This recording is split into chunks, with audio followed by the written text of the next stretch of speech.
It's March 19th. It's the Equinox. Now it's either spring or fall, depending upon the hemisphere you happen to live in. In the northern hemisphere here in America, that just means, guess what? More daylight. Gonna be a lot more light going forward, which is a good thing. More sunlight, the better. It's a great disinfectant. Viruses don't like it. So get things out into the light.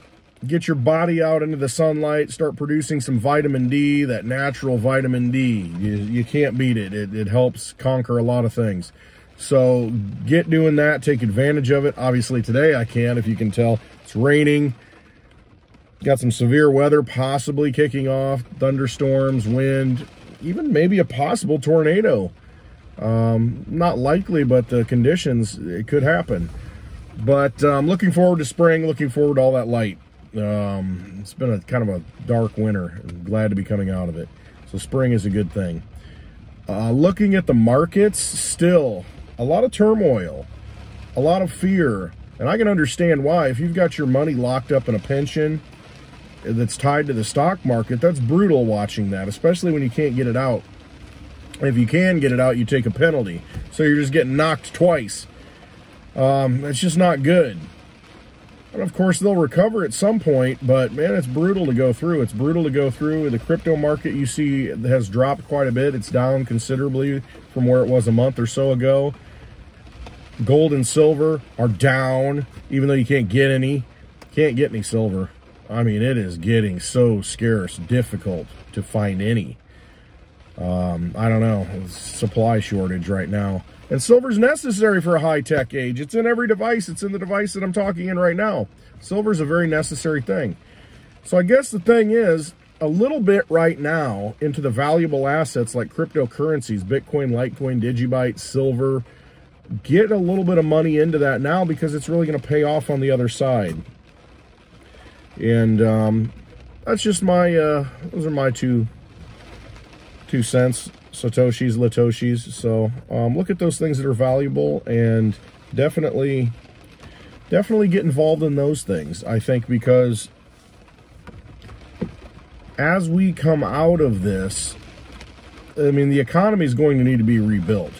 It's going to need to be rebuilt with things that have value. I mean, silver is an industrial metal, but it's also a precious metal. It's something that people have held to be precious. There's a reason why it used to be silverware, and so many people say it now, silverware, even though it's made out of some fake, you know, tin or something. Why was it silverware?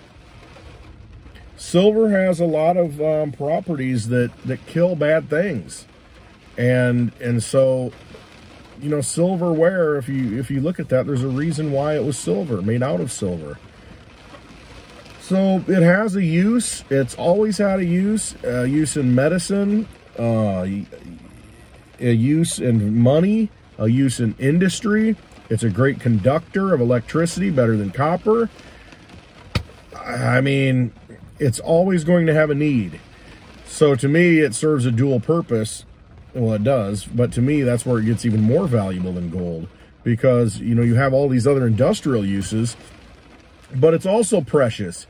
It also, you know, can't really be destroyed, easily divisible. So it, you know, it has a lot of the sound money principles that gold has, but it's also got the industrial components and the medical components, which I think as we get on the other side of what we're going through right now, I think a lot of technology, just like we're at war, okay? Just like in any war, we're at war against the virus. Just like with any war, superior technology is released.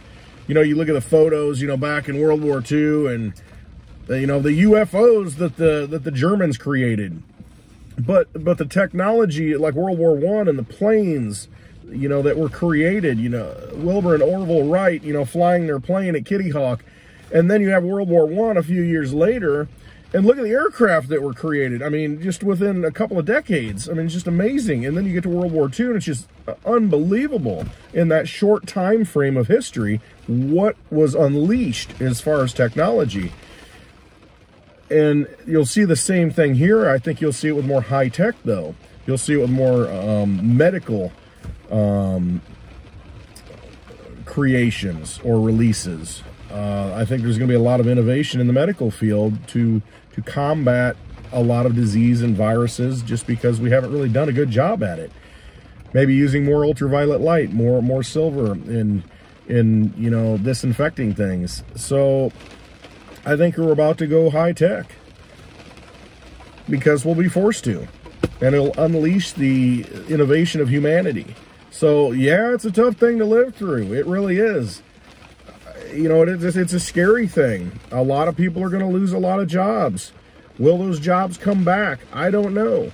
Will new jobs start and, you know, and be created out of the ashes? Absolutely. And they may be a much better jobs. I just don't know. But we're going through one of those periods, those transition periods, where everything we knew before, the horse and buggy, has no use. Now we have automobiles. And you see, that's kind of where we're at now. We're going to look back in 20 years and say, oh my goodness, how things changed. Unbelievable. We used to do it that way, and now we do it this way. Why weren't we doing that all along? Well, because, you know, that spark hadn't occurred. And it takes, necessity is the mother of invention.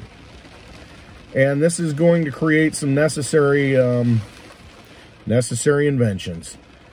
So try not to be afraid. Try not to be, you know, just navigate through it is all we can do. And what I think that holding some silver, because I think it's going to get really scarce, and I think at some point maybe the national government will say it's a strategic metal. It's a national security commodity that, you know, they will be purchasing it directly from the mines, and the mines won't be selling to people. You know, I'm just speculating here, but I could see that happening, and especially with, once the public awakens, you see what happens. You can't get any silver. You go to these major websites where I've gone before, and you could get really very affordable silver. You can't get it anymore. You know, you're on a waiting list. And that's the kind of situation we're in. There's not that much silver in the world. It gets used up. It gets consumed. You know, these electronic devices get thrown away. It's not like gold where it gets hoarded and, you know, thrown in a vault somewhere and never used. Silver gets used up.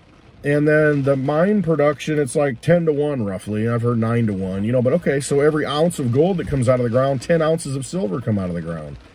Well, the current ratio of gold to silver is like 120, 25 to 1. That's way out of whack.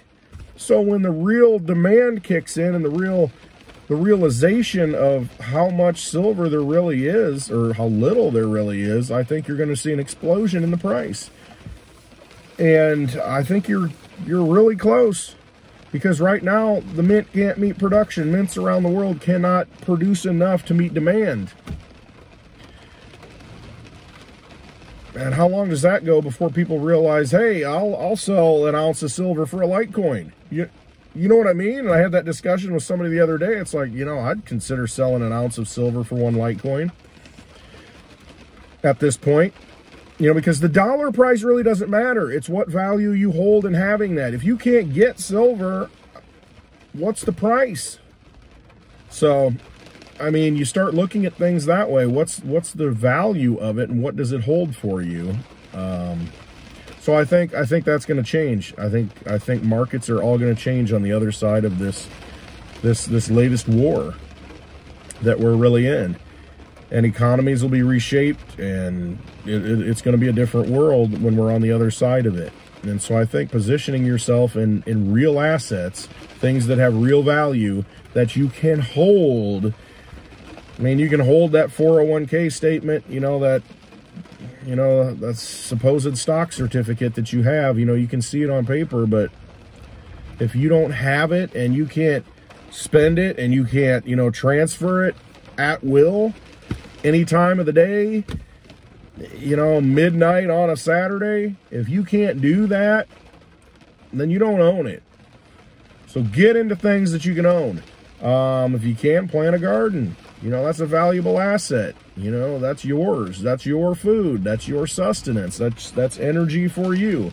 If you can get some silver and, you know, stock it away, it'll be a good thing, I think. You know, get some Litecoin. Get some solid cryptocurrencies like Bitcoin, Litecoin, and Digibyte. Get those and lock them up on your own wallet, not on an exchange. Pull it off the exchange, do some research, figure out how to get it off the exchange. Go download a wallet, you know, look into Coinomi, Exodus. Those are good ones. There's several other ones, but you know, I'm talking about ones that I use and have used for a long time, and they're good wallets on your phone. You know, back up that seed phrase when you first create it, those words, back that up, write that down, put that somewhere safe. Maybe make 2 copies, bury it, put it somewhere where if you lose your phone, you can restore that wallet and everything that was in it. That's so critical. So look into those things that you actually hold. And then that's what that means, to be your own bank. You know, you're taking control of your wealth, your money. You are the bank. You have your money. So, just some ramblings. I didn't want to go this long, but you know, I'm in the car, you know, watching it rain, and the daylight's coming. There's going to be more light coming. I believe that. And so we're going from dark to light. And that's very important right now as we fight the virus. So, you know, have faith and put your wealth into those things that are tangible, that you can hold and have value. And value yourself and your energy, and put that energy into those things that hold that energy. You know, look into some silver, look into some good cryptos. I like Litecoin. So, I hope you all have a great day. Thanks for listening to me ramble. And you know what? I love everybody. I love you all. And take care of yourselves. Until next time.